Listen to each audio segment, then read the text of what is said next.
ಐತಿಹಾಸಿಕ ಕರಗ ಬೆಂಗಳೂರಿನ ಕರಗ ಮಹೋತ್ಸವ ನೂರಾರು ವರ್ಷಗಳಿಂದ ಶತಶತಮಾನಗಳಿಂದ ನಡ್ಕೊಂಡ್ಬಂದಿರತಕ್ಕಂಥ ಧರ್ಮರಾಯನ ಕರಗ, ಧರ್ಮರಾಯನ ತೇರು, ಧರ್ಮರಾಯನ ಗುಡಿ, ತಾಯಿ ಆದಿಶಕ್ತ್ಯಾತ್ಮಕ ದ್ರೌಪದಿ ಅಮ್ಮನವರು ಕರಗದ ರೂಪದಲ್ಲಿ ನಾವೆಲ್ಲ ನೋಡುವಂಥ ಒಂದು ಭಾಳ ಅದ್ಭುತವಾದಂಥ ಒಂದು 3 ದಿನಗಳು, ಎಸ್ಪೆಷಲಿ ಇವರು 11 ದಿನಗಳ ವ್ರತ, ಕೊನೆಯಲ್ಲಿ 3 ದಿನ ಹಸಿ ಕರಗ ಮತ್ತು ನೆನ್ನೆ ಇವತ್ತು ಪೇಟೆ ಕರಗ ಅಥವಾ ಹೂವಿನ ಕರಗ ಏನು ಮಾಡ್ತೀವಿ. ಸೊ ಇದೆಲ್ಲ ಭಾಳ ಅನೂಚಾನವಾಗಿ ನಡ್ಕೊಂಬರ್ತಾ ಇರ್ತಕ್ಕಂಥದ್ದು. ಇದು ನಾವು ಕನ್ನಡಿಗರಿಗಿಂತ ಹೆಚ್ಚಾಗಿ ಹೊರ ರಾಜ್ಯದವರು, ಹೊರದೇಶದವರು ಎಲ್ಲ ನೋಡಬೇಕು. ನಮ್ಮ ಸಂಸ್ಕೃತಿ, ನಮ್ಮ ಸನಾತನ ಧರ್ಮ, ನಮ್ಮ ಸಂಸ್ಕಾರ, ನಮ್ಮ ಪೂಜೆ ಪುನಸ್ಕಾರಗಳು, ನಮ್ಮ ದೇವರುಗಳು ಪ್ರಪಂಚದಾದ್ಯಂತ ಪ್ರಚಾರ ಆಗಬೇಕು.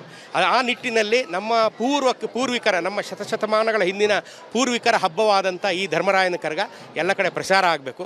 ಎಲ್ಲರೂ ಬಂದು ನೋಡಬೇಕು, ಎಲ್ಲರೂ ಇದು ಕಥೆಯನ್ನು ಕೇಳಬೇಕು. ಎಲ್ಲರೂ ಬಂದು ನೋಡ್ತಿರ್ತಾರೆ. ಇದನ್ನ ವೀರಕುಮಾರರು ಅಂದರೆ ಯಾರು, ಕರಗ ಹೊರವರು ಅಂದರೆ ಯಾರು, ಈ ತಾಯಿ ಯಾರು, ಚೌಡೇಶ್ವರಿ ತಾಯಿ ಯಾರು, ಗ್ರಾಮ ದೇವತೆ ಅಂದರೆ ಯಾರು, ಇದನ್ನೆಲ್ಲ ತಿಳ್ಕೋಬೇಕು. ಇದು ನಮ್ಮ ಮಕ್ಕಳಿಗೆ ಮುಖ್ಯವಾಗಿ ತಿಳ್ಕೋಬೇಕು. ನಮ್ಮ ಮುಂದಿನ ಮಕ್ಕಳು, ಮುಂದಿನ ಜನಾಂಗ ಇದನ್ನು ತುಂಬ ತಿಳ್ಕೋಬೇಕು. ಬರ್ತಾರೆ, ನೋಡ್ತಾರೆ, ಫೋಟೋ ತೆಗೆಸ್ಕೊಳ್ತಾರೆ, ಹೋಗೋದಲ್ಲ.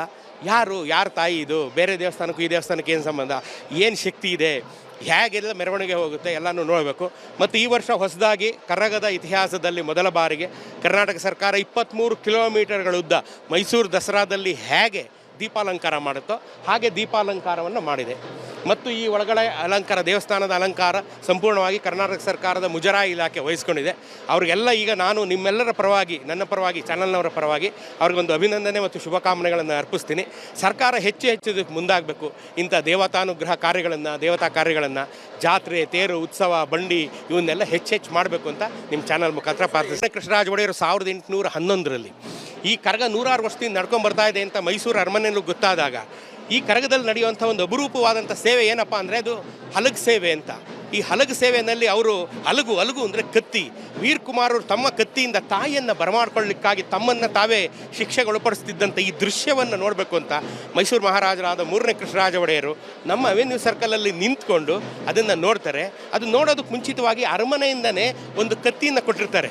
ಈ ಕತ್ತಿಯನ್ನು ಈ ಹಲಗು ಸೇವೆಯಲ್ಲಿ ಉಪಯೋಗಿಸ್ಬೇಕು ವೀರಕುಮಾರರು ಅಂತ. ಅರಮನೆಯಿಂದ ಬಂದಂಥ ಕತ್ತಿಯನ್ನು ಭಾಳ ವೀರಾವೇಶದಲ್ಲಿ, ಭಾವಾವೇಶದಲ್ಲಿ ವೀರಕುಮಾರರು ಉಪಯೋಗಿಸುವಾಗ ಆ ಭಾವಾವೇಶಕ್ಕೆ ಬಗ್ಗಿದಂಥ ಕತ್ತಿ ಚೂರಾಗೋಗುತ್ತೆ. ಅಂದರೆ ಅಷ್ಟು ಭಾವಾವೇಶ, ಅಷ್ಟು ಭಕ್ತಿ, ಅಷ್ಟು ಶ್ರದ್ಧೆ ಈ ಕರಗದಲ್ಲಿರುತ್ತೆ ಅಂತ ಅದನ್ನು ನೋಡಿ ಮೆಚ್ಚಿದಂಥ 3ನೇ ಕೃಷ್ಣರಾಜ ಒಡೆಯರು ಧೂಪ್ಸಂದ್ರ ಮತ್ತಿತರ ಗ್ರಾಮಗಳನ್ನು ಈ ಕರಗದ ದೇವಸ್ಥಾನಕ್ಕೆ ಉಂಬಳಿಯಾಗಿ ಕೊಡ್ತಾರೆ. ಮತ್ತು ಅವರು ನಿಂತ್ಕೊಂಡು ನೋಡಿದಂಥ ಜಾಗವನ್ನು ನಾವಿವತ್ತು ರಾಜ ಮಾರ್ಕೆಟ್ ಸರ್ಕಲ್ ಅಂತ ಕರಿತೀವಿ. ಯಾಕೆಂದರೆ ಅದು ಮಹಾರಾಜ 3ನೇ ಕೃಷ್ಣರಾಜ ಒಡೆಯರು ನಿಂತಿದ್ದು, ಹಾಗಾಗಿ ರಾಜ ಮಾರ್ಕೆಟ್ ಸರ್ಕಲ್ ಅಂತ ಕರಿತೀವಿ. ಹಾಗಾಗಿ ಈ ಕರಗಕ್ಕೆ ಶತಶತಮಾನಗಳಿಂದ ಮೈಸೂರು ಮಹಾರಾಜರ ನಂಟು ಇದೆ, ಇತಿಹಾಸನೂ ಇದೆ. ಯಾಕಂದರೆ ಮಸ್ತಾನ್ ಸಾಬ್ ದರ್ಗಕ್ಕೂ ಹೋಗುತ್ತೆ ಕರಗ. ಒಂದು ಕಡೆ ಅವಿನಾಭಾವ ಸಂಬಂಧ, ಹಿಂದೂ ಮುಸ್ಲಿಂ ಭಾವೈಕ್ಯತೆ ಸಾರುತ್ತೆ. ಹೌದೌದು. ಇದು ನೋಡಿ, ಇದು ಮಾಣಿಕ್ ಮಸ್ತಾನ್ ದರ್ಗಾ, ತವಕಲ್ ಮಸ್ತಾನ್ ದರ್ಗಾ ಎರಡಕ್ಕೂ ಹೋಗುತ್ತೆ. ಟಿಪ್ಪು ಮಸ್ತಾನ್ ದರ್ಗಾ ಬಂದು ತಮಿಳ್ನಾಡಲ್ಲಿದೆ. ಈ ಮಾಣಿಕ್ ಮಸ್ತಾನ್, ತವಕಲ್ ಮಸ್ತಾನ್ ಅಂತ ಇಬ್ಬರು ಬೆಂಗಳೂರು ಕೋಟೆಯನ್ನು ಕಟ್ಟುವಂಥ ಕಾಲಕ್ಕೆ ಹೈದರಾಲಿ ಜೊತೆ ಬಂದಂಥವ್ರು. ಹೈದರಾಲಿ ಸಾಹೇಬರು ಇವರನ್ನು ಕರ್ಕೊಂಬಂದು ಕೋಟೆ ಕಟ್ಟಿಸ್ತಿದ್ದಂಥ ಕಾಲಕ್ಕೆ ಮಧ್ಯಾಹ್ನ ಊಟದ ಸಮಯದಲ್ಲಿ ಅವರು ಬಿದ್ದವರೆಲ್ಲ ಒಂದು ಕಡೆ ಪ್ರೇಯರ್ ಮಾಡಿದ್ರೆ, ಈ ತವಕಲ್ ಮಸ್ತಾನ್, ಮಾಣಿಕ್ ಮಸ್ತಾನ್ ಮತ್ತು ಟಿಪ್ಪು ಮಸ್ತಾನ್ ಇವ್ರು 3 ಜನ ಬೇರೆ ಕಡೆ ಪ್ರೇಯರ್ ಮಾಡ್ತಿರ್ತಾರೆ. ಯಾಕೆ ಇವರು ಬೇರೆ ಕಡೆ ಪ್ರೇಯರ್ ಮಾಡ್ತಿದ್ದಾರೆ ಅಂತ ನೋಡೋಕ್ಕೆ ಹೋದಂಥ ಹೈದರಾಲಿ ಅವರಿಗೆ ಇವರು ಪ್ರೇಯರ್ ಮಾಡ್ತಿದ್ದಾಗ ಇವರ ಅಂಗಾಂಗಗಳೇ ಬೇರೆ ಬೇರೆ ಆಗೋಗಿರುತ್ತೆ. ಸೊ ಆಗ ಹೈದರಾಲಿ ಅವ್ರಿಗೆ ಗೊತ್ತಾಗುತ್ತೆ, ಇವರು ಮನುಷ್ಯರಲ್ಲ, ಇವರು ಸಂತರು, ಸನ್ಯಾಸಿಗಳು, ದೈವ ಪುರುಷರು ಅಂತೇಳಿ ಅವ್ರಿಗೆ ಭಾಳ ಗೌರವ ಕೊಟ್ಟು ಇಡ್ಸ್ಕೊಂಡಿರ್ತಾರೆ. ಆದರೆ ಟಿಪ್ಪು ಮಸ್ತಾನ್ ಅವರು ಕಾಲಾನಂತರದಲ್ಲಿ ಪ್ರವಾಸ ಹೋಗಿ ತಮಿಳ್ನಾಡಲ್ಲಿ ಸೆಟ್ಲ್ ಆಗ್ತಾರೆ. ಮಾಣಿಕ್ ಮಸ್ತಾನ್ ಮತ್ತು ತವಕ್ಕಲ್ ಮಸ್ತಾನ್ ಅವ್ರು ಇಲ್ಲೇ ಉಳ್ಕೊಳ್ತಾರೆ. ಅವ್ರಿಗಾಗಿ ಒಂದು ದರ್ಗಾವನ್ನು ಸಹ ಕಟ್ಟಿಸಲಾಗುತ್ತೆ. ಈ ಕರಗ ಹೋಗುವಂಥ 23 ಕಿಲೋಮೀಟರಲ್ಲಿ ಯಾವುದೇ ಜಾತಿ ಭೇದ ಧರ್ಮ ಏನೂ ಇಲ್ಲ, ಎಲ್ಲರೂ ಒಂದೇ. ಮನುಷ್ಯ ಜಾತಿ ತಾನೊಂದೇ ಒಲಂ ಅಂತ ಹೇಳಿದಾಗೆ ಈ ಕರಗ ತವಕಲ್ ಮಸ್ತಾನ್ ದರ್ಗಾ ಹೋಗುತ್ತೆ, ಮಾಣಿಕ್ ಮಸ್ತಾನ್ ದರ್ಗಾ ಹೋಗುತ್ತೆ, ಅಣ್ಣಮ್ಮನ ದೇವಸ್ಥಾನಕ್ಕೆ ಹೋಗುತ್ತೆ. ಎಲ್ಲ ದೇವಸ್ಥಾನಗಳಿಗೂ ಈ ಕರಗ ಭೇಟಿ ಕೊಡುತ್ತೆ. ಅದು ನಾವು ಭಾವೈಕ್ಯತೆಯಿಂದ ಬದುಕ್ತಾ ಇದ್ದೀವಿ ಅನ್ನೋದು ಸಂಕೇತ. ದ್ರೌಪದಿ ಅಮ್ಮ ಎಲ್ಲಿ ಹೋಗಿದ್ದಾಳೆ ಅಲ್ಲೆಲ್ಲ ಸಮೃದ್ಧಿ ಆಗಿದೆ ಅಂತ.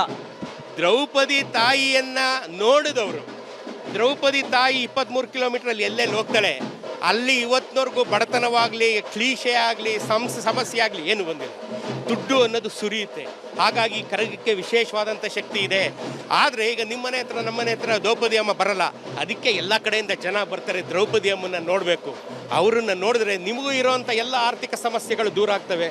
ನಾನು ಹೇಳ್ತಾ ಇದ್ದೀನಿ ವೀಕ್ಷಕರಿಗೆ, ಮಾತು ಕೇಳ್ಕೊಳ್ಳಿ. ನೀವು ಯಾರ್ಯಾರು ಎಲ್ಲೆಲ್ಲಿದ್ದೀರಾ, ಈ ವರ್ಷ ಇಲ್ಲದಿದ್ರೆ ಮುಂದಿನ ವರ್ಷ ನೀವು ಬಂದು ಕರಗವನ್ನು ನೋಡಿದ್ದೆ ಆದಲ್ಲಿ ನಿಮ್ಮ ಜೀವಮಾನ ಇರೋ ತನಕ ಬಂದು ನೋಡ್ತೀರಾ. ಯಾಕೆಂದರೆ ಒಂದು ಸಲ ನೀವು ಈ ಕರಗವನ್ನು ನೋಡಿದ್ದೆ ಆದಲ್ಲಿ ನಿಮ್ಮಲ್ಲಿರತಕ್ಕಂಥ ಎಲ್ಲ ಸಮಸ್ಯೆಗಳು ಕರಗಿ ಹೋಗುವುದರಲ್ಲಿ ಸಂದೇಹವಿಲ್ಲ. ಈಗ ಈಗಿನ ಜನರೇಷನ್ಗೆ ಏನು ಹೇಳ್ತೀರಿ ಸರ್ ಅಂತ? ಯಾಕಂದ್ರೆ ದೇವಸ್ಥಾನ ದೂರ ಇರ್ತಾರೆ, ಇವಾಗ ಸೆಲೆಬ್ರೇಷನ್ ನೋಡಕ್ಕೆ ಅರ್ಥ ಆಗ ಸರ್ ಅಂತ. ಈಗಿನ ಜನ್ರೇಷನ್ಗೆ ಜೆನ್ಸಿಗೆ ನಾನು ಏನು ಹೇಳಕ್ಕೆ ಇಷ್ಟಪಡ್ತೀನಿ ಅಂದರೆ, ನಿಮ್ಮ ಬ್ಯುಸಿ ಶೆಡ್ಯೂಲಲ್ಲಿ ಮೊಬೈಲ್ನ ಪಕ್ಕಕ್ಕಿಟ್ಟು ನಮ್ಮಂಥ ಹಿರಿಯರ ಮಾತು 4 ಮಾತು ಕೇಳಿ. ನಮ್ಮ ಮಾತು ಕೇಳ್ಬೇಕು ನೀವು, ಹಿರಿಯರ ಮಾತು ಕೇಳ್ಬೇಕು ನೀವು ಮೊಬೈಲು ನಿಮ್ಮದೇ ಪ್ರಪಂಚ ಅಂತ ಅನ್ಕೋಬೇಡಿ. ನಮ್ಮಂಥವ್ರು 4 ಮಾತು ಕೇಳಿ. ನಮ್ಗೆ ಸುಮ್ಮನೆ 60 ವರ್ಷ ಆಗಿಲ್ಲ, ನಾವು ಇದನ್ನೆಲ್ಲ ನೋಡ್ಕೊಂಬಂದಿದ್ದೀವಿ. ನಮ್ಮ ಮಾತನ್ನು ಕೇಳಿ ನೀವು ಉದ್ಧಾರ ಆಗ್ತೀರಾ ಅಂತ ಹೇಳ್ತೀನಿ. ಫ್ಯಾಮಿಲಿ ಜೊತೆ ಬಂದಿದ್ದೀರಾ, ಹೇಗೆ ಅನ್ಸುತ್ತೆ ಸರ್ ದೇವಸ್ಥಾನ? ಭಾಳ ಖುಷಿ ಆಗುತ್ತೆ. ನೀವು ಎಲ್ಲರೂ ಬಂದು ನೋಡಬೇಕು. ಎಲ್ಲರೂ ಬಂದು ನೋಡಿ ದ್ರೌಪದಿ ಕೃಪೆಗೆ ಪಾತ್ರರಾಗಿ ಅಂತ ಕೇಳ್ಕೊತೀನಿ. ನಮಸ್ಕಾರ, ಧನ್ಯವಾದ.